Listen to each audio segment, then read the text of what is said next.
વિધાનસભાની અંદર 1 મે 1960 નું ગુજરાત જુદું કરું ને મહારાષ્ટ્રમાં હું તે ક્યો ન હજી મેં એમએલએ નહીં દેખો સ્થાન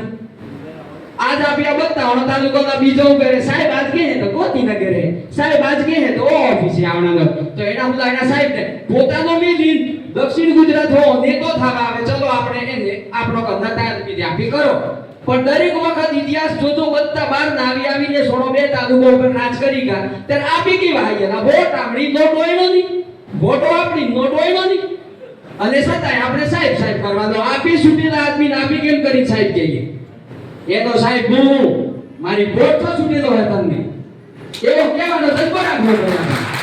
વોટનો અધિકાર હે માટે આલેલો હોય સરકાર હું બનાવું સરકાર મંત્રી નહીં હું સરકાર બનાવું છું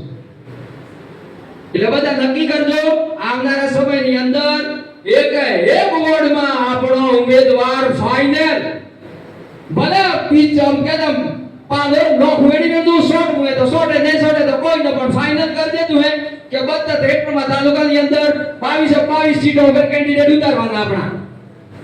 અને તન મન ધનથી ચંડો લગાવીને ગાડીએ લગાવીને ચાલુ કરી દેવાનું કે ભૈયા વાગા તમારા જે થાય કરી લ્યો હવે અમાર ભારત આદિવાસી છોડવાના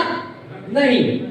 આ નિયમ રાખવું તો આપણું જનપ્રતિનિધિત્વ થાય ખેડ બ્રહ્મા પોશીનાનું જનપ્રતિનિધિત્વ નબળું ખેડ બ્રહ્મા પોશીનાનું રાજકારણ નબળું ખેડ બ્રહ્મા પોશીનાની શિક્ષણ નીતિ નબળી ખેડ બ્રહ્મા પોશીનાની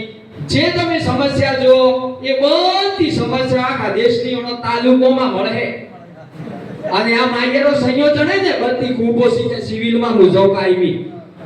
જાય જોઈ આવજો માયરો ડોળા તરી ગયેલા હે એવી હાલત હે આપણી કેમ એવી હાલત હે આપી કુપોષી થા પીડાઈએ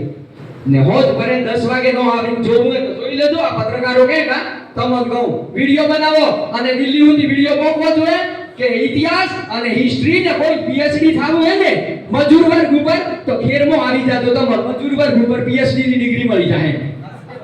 હું કહું રાત્રે 10 વાગે હરે તમે કેમેરા લઈને આવો ડ્રોન કેમેરા અને દિલ્હી સુધી પોકારો કે આ થારો વિકાસ આ થારો ઝંડો આ થારા વિકાસના નામનો બીજ ખેડને પોઈનામાં ઉગેલો હોય બતાવો એનો તો એનો ખબર પડે બાકી એનોને ખબર પડે એટલે આટલા દેવ મારી વિરામ આપું ભાઈઓ પણ આવનારા સમયમાં 110% તમે નક્કી દો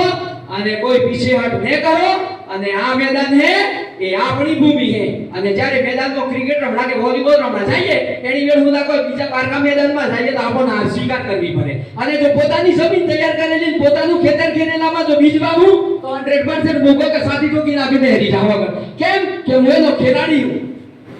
ક્રિકેટ રમવા હું વિદેશમાં જો લંડનમાં તો લંડનની અંદર તમે હારી ના આવશો કેમ કે જમીન તમારો અનુકૂળ નહીં તો આ જમીન આપણી તૈયાર કરેલી છે આ પાર્ટી આપણી તૈયાર કરેલી છે આ આપણો સમાજ છે એટલે કિસી ભી હાલતમાં આ વખત 2027 નું ટાર્ગેટ રાખી અને પ્રાઇમરી લેવલ હું કોમ દેવો અને એક વખત આ ઝંડો રાખવો એવું નક્કી કરી દો આતરા હો મારી વાણી હું વિરામાલું જય જોહાર